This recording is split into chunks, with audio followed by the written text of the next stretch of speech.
मो बड़ भौणी आरती विवाह को गोटे वर्ष होईगला। दीदी बहुत सुंदर एवं मो भेणेई मध्य बहुत शक्तिशाली। विवाह परे दीदी आम घर को बहुत कम आसुथिले कारण से तांको बिना रहिबाकू सह्य करि पारु नथिले। दीदी एवं तांको स्वामी परस्पर को बहुत भल पांती एवं परस्पर बिना रहि परिबे नाही। मु एहा सेहि दिन अनुभव कली जेतेबेले दीदी दीपावली रे बुलिबा पई आम घर को आसीथिले। दीदी आसीबार गोटे सप्ताह होईगला किंतु मु मो भेणेईक फोन दिन को अनेक थर सुनिबाकू पाउथिली। दीदी प्रायतः कहुथिले मु एते शीघ्र किपरि आसी परिबी, मोते आउ किछि दिन रहिबाकू दियो, किंतु तुमे फोन करी एपरि कथा कुह जे मु तुमको बहुत मने पकाउछि। ठीक सेही समय रे माँ आसिले एवं दीदी फोन काटिदेले। माँ दीदी को रोसेई घर को डाकिले कारण तांकू दीपावली पाई मिठा काकेरा इत्यादि तैयारी करिबाकू थिला। संध्या सुद्धा आमे अधा सामग्री प्रस्तुत करि सारिथिलु एवं परदिन बाकी मिठा तैयारी करिबाकू निष्पत्ति नेइथिलु। संध्या होइगला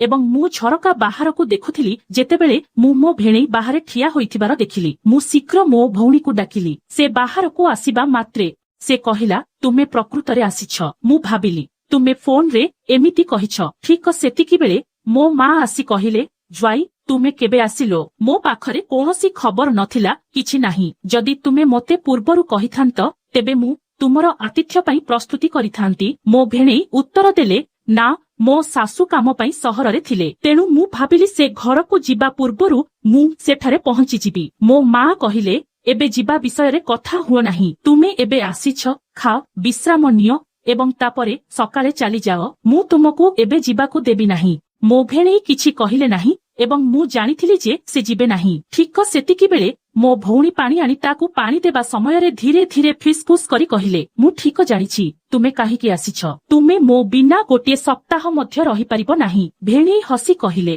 कोन करिबी, तुमे एपरि देखा जाउछ। एहा सुनी दीदी लाजरे हसी चाली गले। रात्रि भोजन शीघ्र प्रस्तुत होईगला। आमे समस्ते एकाठी खाइलु एवं राति गपसप करी बिताइलु। भाईजानक बिछଣା पाख कोठरी रे तैयारी होइथिला एवं समस्तंकु सोइबा पई प्रस्तुत हेबाकू पड़िला। घरर अन्य समस्ते निज निज कोठरी को चली जाइथिले किंतु मु एवं दीदी एबे भी सोफारे बसी टीवी देखुथिलु। टीवी रे गोटिए भल सिनेमा चालुथिला जाहाकू मु बहुत पसंद करिथिली एवं दीदी मध्य किछि समय परे भेणेई हसी कहिले हे भगवान मते बहुत निद लागुछि। भौणी मने मने हसी कहिले ताहेले जाओ मु पाख कोठरी रे तुमर बिछଣା तैयारी करिछि, टिके विश्राम नियो, मु सिनेमा देखिबी एवं परे फेरिबी। भेणेईक मुहम देखिबा योग्य थिला। से मोते टिके टाणी नेई रूम आडकू गले। मु एवं दीदी हसुथिलु किंतु आमे किछि कहिलु नाही। आमे दुहे सिनेमा देखिबा जारी रखिलु। किछि समय परे दीदी मते कहिले छोटी भौणी मोते मध्य निद लागुछि, मु सोइबाकू जाउछि। मु संगे संगे उत्तर देली दीदी जदि तुमे मध्य जाओ मु डरी जिबी। तुमे जानिछ मु रातिरे एका डरुछि। दीदी टिकिए सकज करी कहिला ठीक अछि मु टिके अपेक्षा करिबी। ठीक सेतिकी बेले भेणेई रूम रु डाकिले आरती मते पानी दरकार। दीदी तुरंत उत्तर देले अपेक्षा कर छोटी मु तुम भेणेई को पानी देबी। मु कहिली ठीक अछि किंतु शीघ्र आसंतु। दीदी रोसेई घररू पानी बोतल नहीं भेणेई रूम को गली। मु भाबिथिली से शीघ्र फेरी आसिबे किंतु 5 मिनिट बीतीगला एवं मु घरे काहाकू देखिली नाही। भयरे मु दीदी को डाकिली। दीदी अल्प समय मध्यरे रूमरू बाहर को आसिले। तांको साड़ी टिके अपरिष्कार थिला, तांको केस विरक्त थिला एवं से प्रबल निश्वास नेउथिले। मु भयभीत होई दीदी को पचारिली तुमे एते समय काहिकी नेलो? मु डरीगली। दीदी हसी कहिला ओह एहा किछि नुहे, तुम भेणेई बहुत शोषिला थिले सेथिपई ताकू पानी देबाकू किछि समय लागिला। ठीक सेतिकी बेले भेणेई रूम बाहर को आसी कहिले हे आरती मो फोन रो बैटरी सरीबाकू जाउछि, तुमे मोते चार्जर आनी देबो कि? दीदी उत्तर देला ठीक अछि मु चार्जर नै जाउछि, तुमे सेठारे अपेक्षा कर। किंतु भेणेई कहिले आरती तुमे शीघ्र आनी मते दियो, मु रूम रे अपेक्षा करिबी। एहा कही से रूम को फेरीगला। दीदी मो रूम को गला एवं सेठारू मो फोन चार्जर उठाई भेणेईक रूम को नहीं गला। मु भाबिथिली से मोते चार्जर देबा परे तुरंत फेरी आसिबे किंतु किछि समय बीती गला एवं दीदींक कोनोसी चिन्ह मिलिला नाही। मु पुणी दीदींकु डाकिली किंतु कोनोसी उत्तर आसिला नाही। मु भाबिली दीदी हुएत तांको फोन चार्ज करिबारे व्यस्त अछंती। मु टिके भयभीत होई गेली। तेणु मु टीवी बंद करी मो रूम को सोइबाकू गली किंतु मु सोई पारिली नाही। मु बिछणारे सोई मो फोन व्यवहार करिबा आरंभ कली। अध घंटा परे मो फोन बैटरी सरीगला। मु चार्जर पाई एणे तेणे चेष्टा कली किंतु तापरे मने पड़िला जे दीदी मोर चार्जर नहीं जाइछंती। मु एक द्वंद्वरे थिली। मु एहाकू आनिबाकू जीबी कि नाही। मु जेकोनोसी प्रकारे सोई पारिली नाही एवं मु विरक्त मध्य होईगली। मु भाबिली जे हुएत चार्जिंग आरंभ होईछि। मो मनरे मु जुक्ति करिथिली जे आजिकाली फास्ट चार्जर गुड़िक केते शीघ्र फोन चार्ज करे, तथापि किछि फोन अछि जाहार बैटरी एते धीरे चार्ज हुए जे चार्जर जेते द्रुत हेउना काहिकी समय लागे। मु भाबिली मु जाई देखिबा उचित जे मो भेणेईक फोन केते चार्ज होईछि, किंतु मु रूम को जीबी कि नाही एही चिंता मो मनरे घूरी बुलुछि। मु विरक्त अनुभव करुथिली एवं मो फोन बिना समय बिताइबा कष्टकर हेउथिला। शेषरे मु चार्जर आनिबा पई मो भाई एवं भौणीक रूम को गली। मु जेतेबेले द्वार खोलिबाकू चेष्टा कली ताहा भितरु बंद थिला। झरका मध्य भितरु संपूर्ण बंद थिला, किंतु भितररू एक मृदु आलोक आसुथिला जाहा काच झरका देई देखा जाउथिला। मु भाबिली सेमाने हुएत सोई नाहंती। मु किछि समय पई अटकी गली। तापरे मु मो भौणी को डाकिली।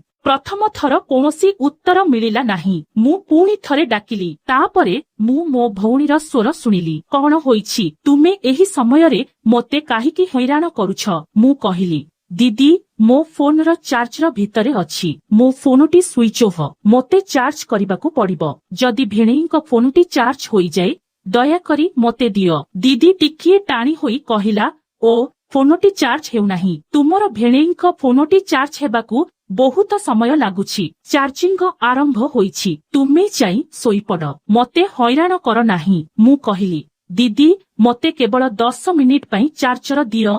मोर फोनटी शीघ्र चार्ज हुए। दीदी उत्तर देला, ठीक अछि बाबा, मु आनी देबी। तुमे तुमर रूम को जाओ। मु मो रूम को फेरी आसिली। किछि समय परे दीदी चार्जर आनी कहिला, तुमर चार्जर नियो। एबे मोते हैरान कर नाही। मु चार्जर नेबा मात्रे मोर नजर दीदी उपरे पड़िला। मु आश्चर्य होई पचारिली, दीदी तुमे कोन पिंधिछ?